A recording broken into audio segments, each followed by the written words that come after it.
તમારી સાથે શેર કરવા જઈ રહી છું પાલકના પરાઠા। તો પાલકના પરાઠા કેવી રીતે બનાવવા અને એનો કલર કેવી રીતે જળવાઈ રહે એવી રીતે આજે હું તમને દહીંની સાથે શેર કરીને બતાવું છું। તો ચાલો એના માટે આપણે બનાવીશું સવારના નાસ્તા માટે તો સારા એવા મોટા પાનવાળી પાલક લઈ લઈશું અને પાલકને આ રીતે મેં ધોઈ લીધી છે। ધોઈને સારા એવા પાણીથી અને ચોખ્ખું પાણી ભરીને પીવાનું પાણી અને આ પાલકનું પાણી આપણે ફરી ઉપયોગમાં લઈ શકીએ એ રીતે આજે આપણે આ પાલકને આપણે પહેલાં તો એકદમ કલર જળવાઈ રહે અને એની ગુણવત્તા જળવાઈ રહે એ રીતે આપણે પાલકને પહેલાં આપણે બ્લાન્ચ કરી લેવાની। બ્લાન્ચ એટલે કે આપણે એને બાફી લઈશું। તો પાલક આપણી બફાય છે ત્યાં સુધી આપણે એનો મસાલો કરી લઈશું। તો પાલક બફાય ત્યાં સુધી આપણે આદુ મરચાં લસણનો આ રીતે એને પીસી લઈશું આપણે મિક્સર જારની અંદર। તો અહીં આપણે પીસી લીધું છે અને હવે આપણી પાલક પણ સારી એવી બફાવા આવી છે અને તમે જોઈ શકો છો કલર પણ એકદમ ગ્રીન અને આ રીતે કલર જળવાઈ રહીને આપણે ફક્ત 5 મિનિટ જ આપણે રાખવાની છે, બહુ આપણે એને બફાવા નથી દેવાની। તો હવે આપણે લઈ લઈશું કાણાવાળા વાસણમાં અને આપણે જે આ પાણી છે પાણીને આપણે ફેંકવાનું નથી, આ પાણી એકદમ આપણે ચોખ્ખું પીવાનું ભરેલું હતું અને આ પાણીને તમે લોટ બાંધવામાં કે શાકની ગ્રેવી માટે રસા માટે તમે ઉમેરી શકો છો। અને હવે આપણે આ જે પાલક આપણે બાફેલી છે એને મિક્સર જારમાં લઈ લઈશું અને પાલકના ગુણ તો તમને બધાને ખબર જ હોય છે, આયરનથી ભરપૂર હોય છે પાલક અને ખૂનની કમી હોય તો તમને દૂર કરે છે અને શક્તિ આપે છે। તો હવે આપણે આ રીતે પાલકને પણ આપણે રસ કરી લીધી છે, જોઈ શકો છો એકદમ ગ્રીન કલર જેવો અને શુદ્ધ સરસ।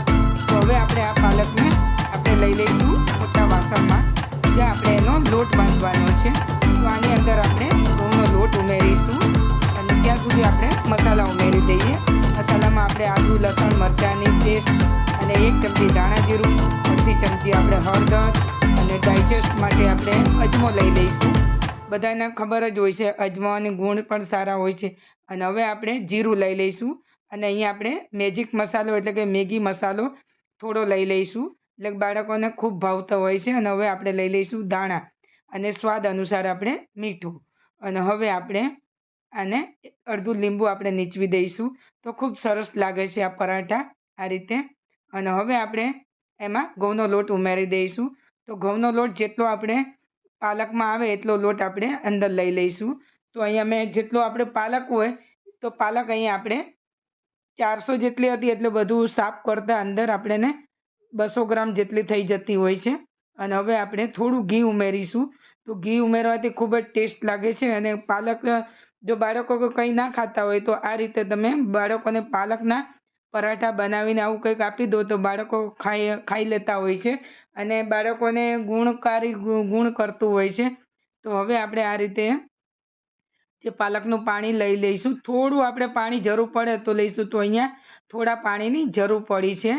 તો હવે આપણે લોટ બાંધી લેવાનો છે, જે આપણે ભાખરી જેવો કડક એવો થોડો લોટ બાંધવાનો છે, બહુ નરમ નહીં બહુ ઢીલોય નહીં એ રીતે આપણે એને લોટ બાંધી લઈશું। તો જોઈ શકો છો હવે આપણે આને ગુલા કરી લઈશું, સારી રીતે આપણે મસળી લીધો છે અને ઉપર થોડું ઘી લગાવી દીધું છે અને આ રીતે આપણે થોડું ઘીથી અને જેટલા જે સાઈઝના તમારે બનાવો હોય એ સાઈઝના આપણે લુવા કરી લેવા। તો અહીંયા જોઈ શકો છો લુવા આપણે કરી લીધા છે। તો આટલામાં આપણે 6 જેટલા તૈયાર થયા છે અને હવે આપણે કોરો લોટ જો તમને જરૂર પડે તો તમારે કોરો લોટ લઈને તમારે વણવું હોય તો વણી શકો। અને હવે આપણે એને ઘી લગાવી દઈશું। તો ઘીથી આપણે એના પડ એકદમ છૂટા રહે અને ખાવામાં એકદમ સોફ્ટ બને અને થોડું કડક જેવા થાય એટલે ખાવામાં ખૂબ જ મજા આવે। તો હવે આપણે 3 ત્રિકોણિયા પરાઠા વણી લઈશું। તો જોઈ શકો છો સરસ રીતે આપણે પરાઠા પણ આ રીતે વણી લેવા। તો તમને જેને પહેલી વાર બનાવતા હશે એને પણ આવડશે ને એ પણ બનાવી શકશે। તો હવે આપણો પરાઠો તૈયાર થઈ ગયો છે આ રીતે તમે જોઈ શકો છો। અને હવે આ સાઈઝના આપણે બધા વણી લઈશું। આવી રીતે તમારે ત્રિકોણ વણી લેવા, તમે રાઉન્ડ બનાવો હોય તો તમે રાઉન્ડ પણ બનાવી શકો છો। તો અહીંયા એક પરાઠો લીધો છે અને આપણે આ રીતે બધા વણી લઈશું। તો હું તમને એક ચોરસ કરીને બતાવું છું।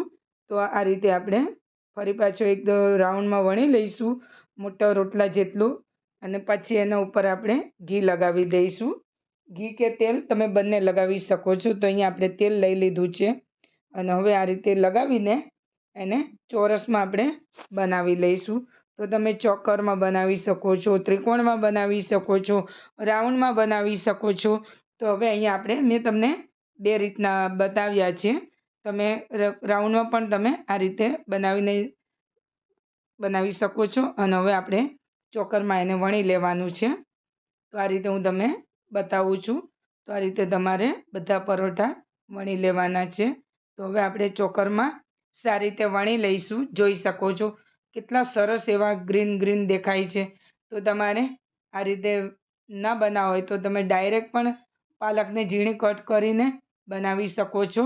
પણ આ રીતે બનાવેલા ખૂબ જ સરસ લાગે છે. અને હવે આપણે બધા પરાઠા તૈયાર કરી લીધા છે અને હવે આપણે એને તવા પર શેકી લઈશું. તમે તવો કે લોઢી કોઈ પણ તમે મૂકી શકો છો. તો અહીંયા રોટલીનો તવો આપણે લીધો છે અને હવે એની અંદર આ રીતે ગેસ ફ્લેમ આપણે એકદમ સ્લો રાખેલી છે અને સ્લો ગેસ પર જ આપણે એને જે રીતે રોટલી પરાઠા આપણે ઘરે બનાવતા હોઈએ છીએ, શેકતા હોય છે, એ રીતે જ આપણે આને શેકી લેવાના છે. અને હવે આપણે થોડું ઘી લગાવી દઈશું. બંને સાઈડ આપણે ઉલટ પુલટ કરતાં ઘી લગાવી દેવું અને હવે આપણે આ સાઈડ એને પલટી દઈશું અને બીજી સાઈડ આપણે એને ઘી લગાવી દઈશું. તો તમે ઘી તેલ બંને વાપરી શકો છો, પણ ઘી જેટલું લગાવશો એટલું સારું. અને ઘી શિયાળામાં અને ઘી તો આમે ખાવું જ જોઈએ. તમે બંને લગાવી શકો છો, ઘી તેલ કંઈ પણ. અને હવે આપણે એને આ રીતે ઉલટ પુલટ કરતાં બંને સાઈડ એને શેકાઈ એટલે પછી આપણે એને ઉતારી લઈશું. તો આ રીતે જોઈ શકો છો સરસ રીતે આપણે રોટલી જે રીતે આપણે શેકતા હોઈએ છીએ એ રીતે શેકી લેવી. અને હવે આપણે આ રીતે બંને સાઈડ ફેરવતા જઈશું. કાચું ના લાગે ત્યાં સુધી એને આપણે શેકી લેવાના છે. અને તમારે ગેસ ફ્લેમ સ્લો રાખવી, નહીંતર શું છે બળી શકે અને ઉપરથી અંદરથી કાચા રહે. તો આ રીતે આપણે બધા પરાઠા તૈયાર કરી લઈશું. તો બીજો હું તમને બતાવું છું. તો હવે આપણે ફરી પાછો જે ત્રિકોણમાં આપણે બનાવેલો છે એને આપણે અને તલ અહીંયા છંટકાવ કરી દીધા છે. તો તમારે તલ અંદર સાથે ઉમેરવા હોય તો તમે તલ ઉમેરી શકો છો. અને હવે આપણે ઘી તેલ લગાવીને જે પહેલાં રીતે બનાવ્યું એ રીતે આપણે એને બનાવીને એને શેકી લેવાનું છે. તો આ રીતે આપણે એને ઉલટ પુલટ કરતા જઈશું અને એને શેકતા જઈશું.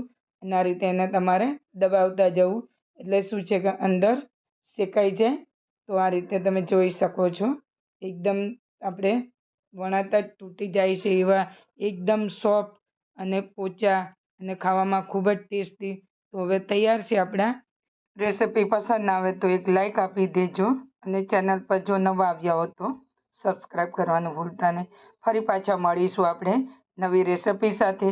ત્યાં સુધી આવજો. તો બનાવજો આ રીતે પાલક પરાઠા. અને જો તમને પાલક પરાઠાની રેસિપી પસંદ આવી હોય તો મને કોમેન્ટ કરવાનું ભૂલતા નહીં. તો ફરી મળીશું નવી રેસિપી સાથે. ત્યાં સુધી આવજો.